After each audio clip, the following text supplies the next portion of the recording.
Good morning. It is morning. You might not be watching this in the morning, but I'm recording it in the morning, so it's a good morning for me. Hi, we're going to take a quick read from Marketer in Chief, Chapter 4, obviously on James Madison, fourth President of the United States, President during the War of 1812, which most of us, if you're anything like me, sort of forgot about. We had the Revolutionary War, and then you had the Civil War, and you sort of skip over the part in the middle. And there's that little kind of interlude in the middle where, if you thought about it, well, we remember that the British burned down the White House. And frankly, there are plenty of books written on the War of 1812, and I'm not going to here, nor did I there in my chapter, try to recount the war and its kind of general arc. I think, frankly, there are probably too many times where we focus on wars as the most important thing in the development of culture and development of nation states, or whatever the case may be. We kind of focus on the big events. But I'm more interested not in the military aspect, but in the storytelling aspect of the War of 1812.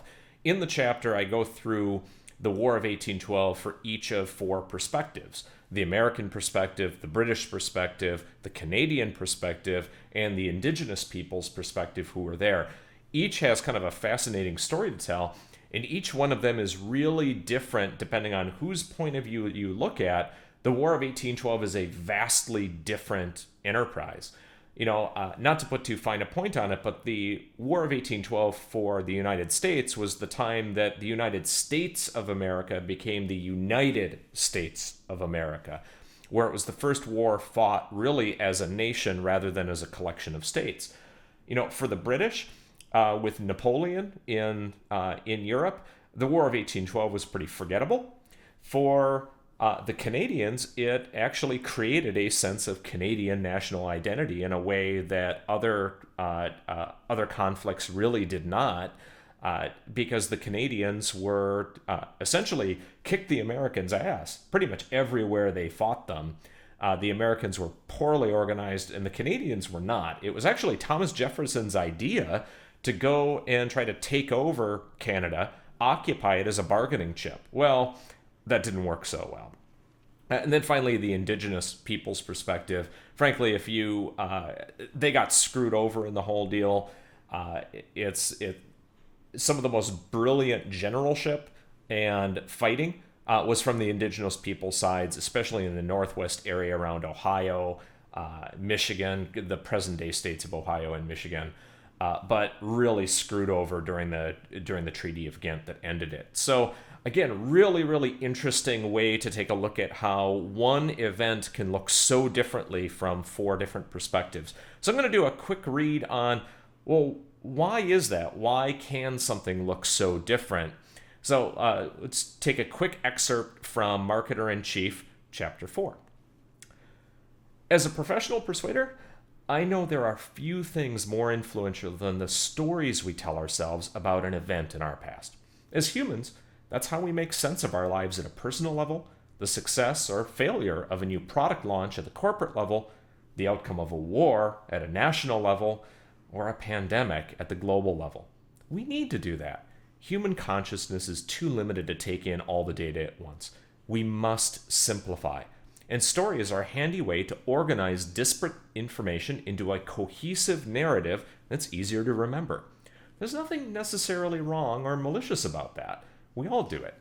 The funny thing is, you can have multiple stories from multiple perspectives on the same event.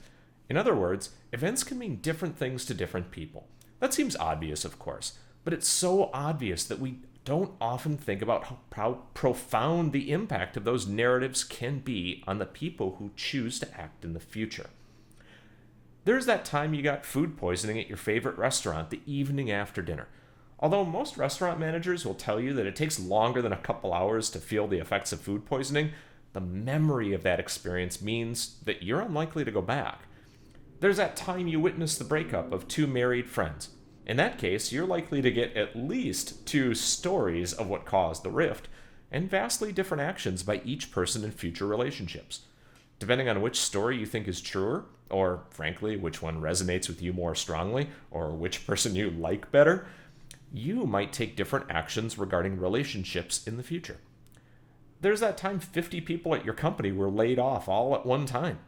Each person will have their own experience and will craft a unique story to explain the event to themselves, in part to achieve closure, and in part to decide what kind of company they'll want to work for in the future. To generalize what we all intuitively understand from those examples, you might get one hindsight interpretation that rises to the top. It's often disconnected from the totality of all the relevant facts. What makes analyzing events so interesting is the facts people choose to remember. In other cases, you might get competing narratives, each choosing to interpret a set of facts about a past event differently. That bipolar approach can persist for generations. In still rarer cases, you get multiple points of view where no single narrative outcompetes the others. That last situation is precisely what happened in the aftermath of the War of 1812, and that's why it's so interesting. So that's it. That's the excerpt from that series. I wanted to make sure it was important to understand how kind of that idea that we all understand that we tell ourselves stories, but sometimes it doesn't quite make intuitive sense because it's so obvious and so natural. So again, this is from chapter 4, James Madison. It's a really fun recounting of 4 different perspectives on the same event. I think you'll really enjoy it. Pick up your copy of Marketer in Chief today.